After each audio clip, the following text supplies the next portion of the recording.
भारतामध्ये डॉक्टर बाबासाहेब आंबेडकरांनी जे उभं केलेलं जे संविधान आहे त्या संविधानाला कुठेही धक्का लागणार नाही. तुम्ही लावणार कधीच नव्हतात, पण जे विरोधक ज्या प्रकारचा प्रचार करतायत मला असं वाटतं त्यांची तोंड एकदाचीच बंद व्हावीत की जेणेकरून परत त्यांची तोंड उघडली जाणार नाहीत, अशी अनेक जनतेची या महाराष्ट्रातल्या अपेक्षा आहे. मैं महाराष्ट्र नवनिर्माण सेनेच्या अध्यक्षांना म्हणजेच माननीय श्री राज ठाकरेजींना मी विनंती करते की त्यांनी या विराट सभेला संबोधित करावं.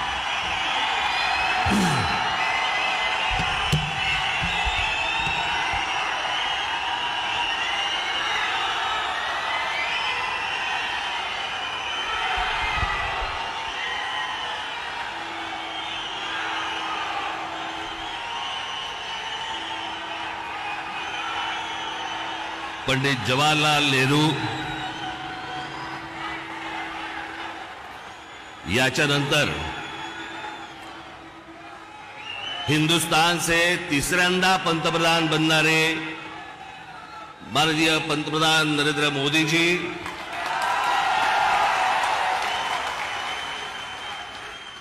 सन्माननीय व्यासपीठ आणि माझ्या जमलेल्या तमाम हिंदू बांधवांनो, भगिनींनो आणि मातांनो,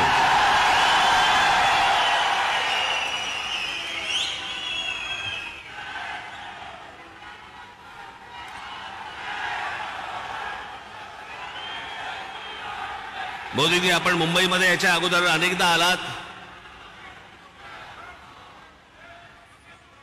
पण बरोबर 21 वर्षानंतर आपण आज शिवतीर्थावरती इथे आलात. मला आजही आठवते त्यावेळेला आपण इथे कमळामधनं बाहेर आला होतात आणि 2014ला आपण कमळ बाहेर काढलं.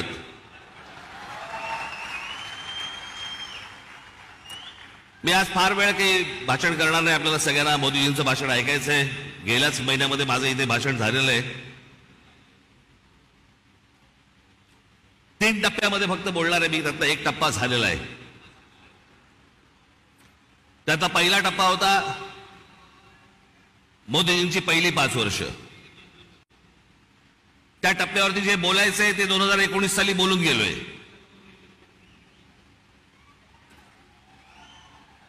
ओरली आता गेली 5 वर्ष. मला असं वाटतं आता देवेंद्रजी, मुख्यमंत्री अजितदादा, इतर सर्वांनी, उद्धव ठाकरे, शरद पवार आणि इतर सर्व माणसांवरती वेळ घालवला. मला असं वाटतं त्यांच्यावरती बोलायची गरज नाही. जे सत्तेतच येणार नाहीये त्यांच्याबद्दल आपण का बोलतो?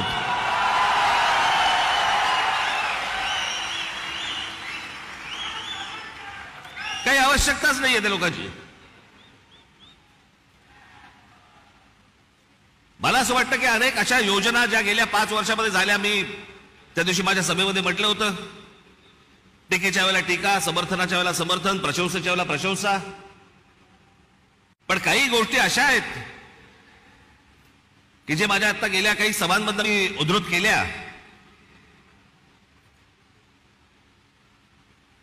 की 90च्या दशकामध्ये जे एक प्रकरण घडलं सगळ्यात मोठं ते म्हणजे बाबरी मशिदीचं.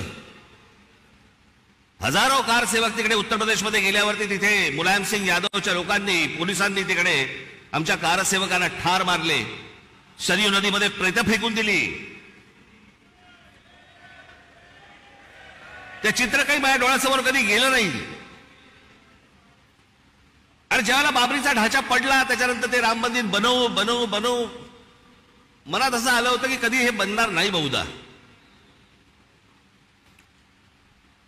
पण मोदीजी, मी आपल्याला खरोखर धन्यवाद देतो की आपण होतात म्हणून ते राम मंदिर होऊ शकलं.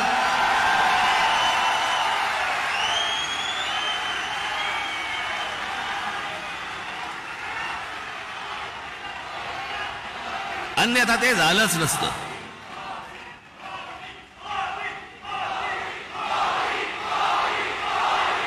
जेव्हापासून मी पूर्वीचा इतिहास, भारताचा स्वातंत्र्य नंतरचा इतिहास जेव्हापासून बघतोय तेव्हापासून एक गोष्ट कानावरती पडायची सगळ्या बाजूनी या देशातलं 370 कलम काश्मीरमधलं रद्द झालं पाहिजे, रद्द झालं पाहिजे, रद्द झालं पाहिजे. इतक्या वर्षात जी गोष्ट होऊ शकली नाही ती नरेंद्र मोदीजींनी त्यांच्या पंतप्रधान पदाच्या कारकिर्दीमध्ये ती करून दाखवली. आज त्याच काश्मीरमध्ये जाऊन तुम्ही जमीन घेऊ शकता, जागा घेऊ शकता. तो एक भारताचाच एक भाग आहे हे आत्ता सिद्ध झालं.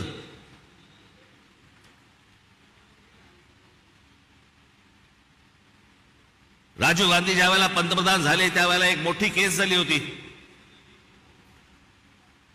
आणि एक प्रकरण सुप्रीम कोर्टामध्ये होतं आणि सुप्रीम कोर्टाने निकाल हा शाह बानो नावाची एक महिला होत्या त्यांच्या बाजूने लावला होता. आणि सुप्रीम कोर्टाने तो निकाल लावल्यानंतर राजीव गांधींनी खासदारकी तो लोकसभेमध्ये बहुमताच्या आधारावरती तो सुप्रीम कोर्टाचा निकाल म्हणजे ज्या बाईला न्याय मिळाला होता तो काढून टाकला आणि त्या मुस्लिम महिलेला कधी न्याय मिळू शकला नव्हता एका छोट्या पोटगीसाठी.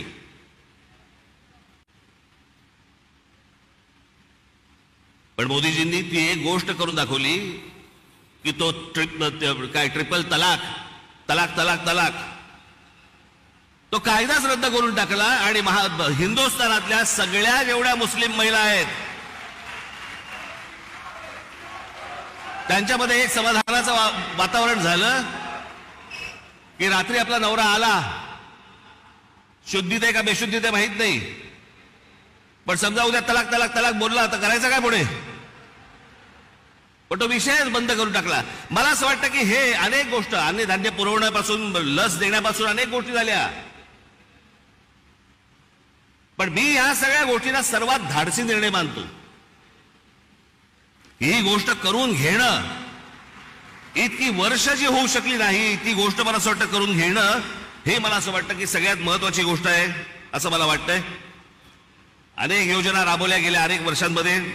आज मोदीजी मी फक्त आपल्या समोर उभा आहे पुढच्या 5 वर्षासाठी. या पुढच्या 5 वर्षामध्ये आमच्या सर्वांच्या महाराष्ट्राच्या आपल्याकडनं अनेक अपेक्षा आहेत. त्या मला फक्त अपेक्षा आपल्या समोर फक्त बोलून दाखवायच्या आहेत. याच्यापेक्षा मला कुठचंही लंबचौडं भाषण नाही करायचंय. त्यातली पहिली अपेक्षा आहे की गेले अनेक वर्ष खितपत पडलेला मराठी भाषेला अभिजात भाषेचा दर्जा मिळावा. ही गोष्ट आपण पंतप्रधान झाल्यानंतर मराठीला तो सन्मान मिळेल अशी मी मोदीजींकडे अपेक्षा व्यक्त करतो आणि ती होईल तितक्याच धाडसाने ती होईल अशी मला खात्री आहे.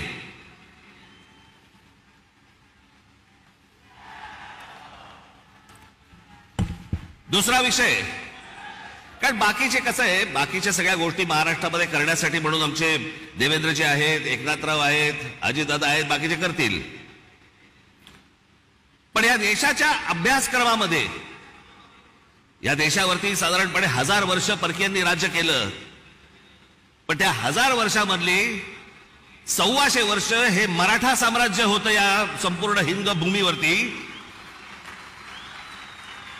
त्या मराठा साम्राज्याचा इतिहास हा शालेय शिक्षणामध्ये मुलांना लहानपणापासून शिकवला जावा की जेणेपासून हा देश कसा उभा राहिला हे या अख्ख्या देशातल्या मुलांना आणि भविष्यातल्या पिढ्यांना कळेल.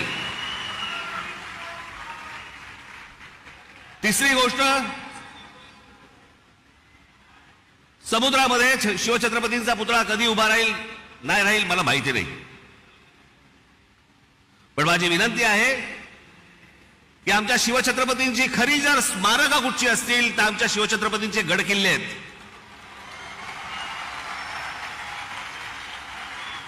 आणि या गड किल्ल्यांना पूर्वीचं ऐतिहासिक वैभव प्राप्त करून देण्यासाठी म्हणून आंतरराष्ट्रीय दर्जाची एक समिती नेमावी. भविष्यातल्या येणाऱ्या पिढ्यांना या देशातल्या पिढ्यांना कळेल की आमचा राजा कोण होता आणि त्यांनी काय इतिहास गाजवला हे त्या आमच्या गडकिल्ल्यांवरनं कळेल. याच्यासाठी म्हणून आपल्याकडनं गोष्ट व्हावी अशी माझी अपेक्षा आहे.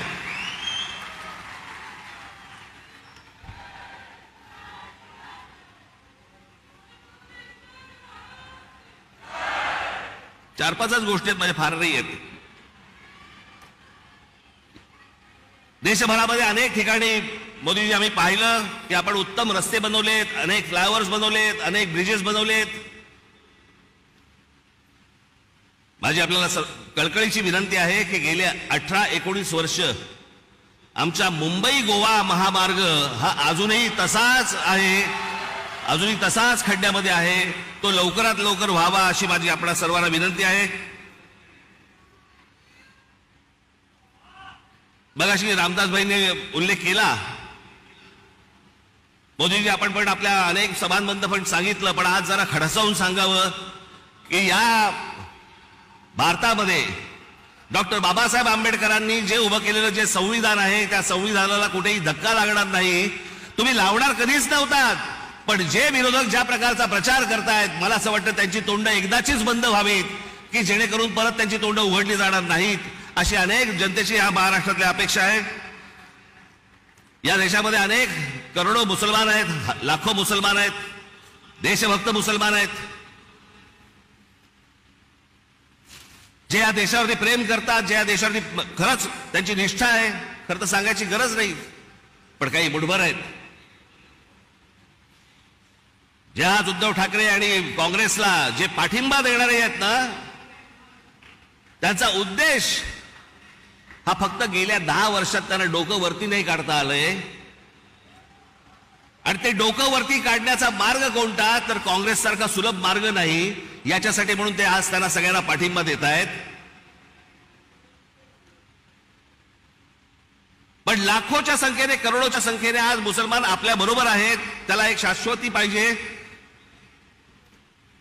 त्याला मनात आदर आहे, तो काम धंदेवाला आहे, त्याला काम करायचं या देशामध्ये, तो या देशाचा नागरिक आहे, पिढ्यानपिढ्या राहणार आहे. पण मला असं वाटतं की हे जे मुठभर आहेत, हे ओवेसी सारख्या ज्या अवलादी आहेत, यांच्या मागून फिरणारे जे लोक आहेत, यांचे जे अड्डे आहेत, हे अड्डे एकदा तपासून घ्या. तिथे माणसं घुसवा, देशाचं सैन्य घुसवा आणि हा देश एकदा कायमचा सुरक्षित करून टाका. म्हणजे आमच्या आया बहिणींना याच्यापुढे देशामध्ये फिरताना कोणत्याही प्रकारचा त्रास इथे होणार नाही, अशी मी आशा अपेक्षा बाळगतो. आणि शेवटचं म्हणजे आमची मुंबईची रेल्वे, लाखो प्रवासी या रेल्वेने प्रवास करतात.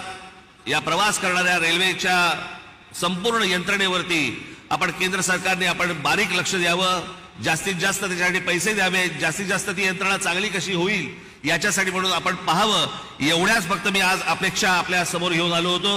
बाकी भविष्यातल्या येणारा हिंदुस्तान हा आपल्या हातून उत्तम पद्धतीने मोठा हो, जगात मोठा हो, घडो, ही एक आशा अपेक्षा बाळगतो आणि आपल्या सर्वांची मी रजा घेतो. धन्यवाद. जय हिंद, जय महाराष्ट्र.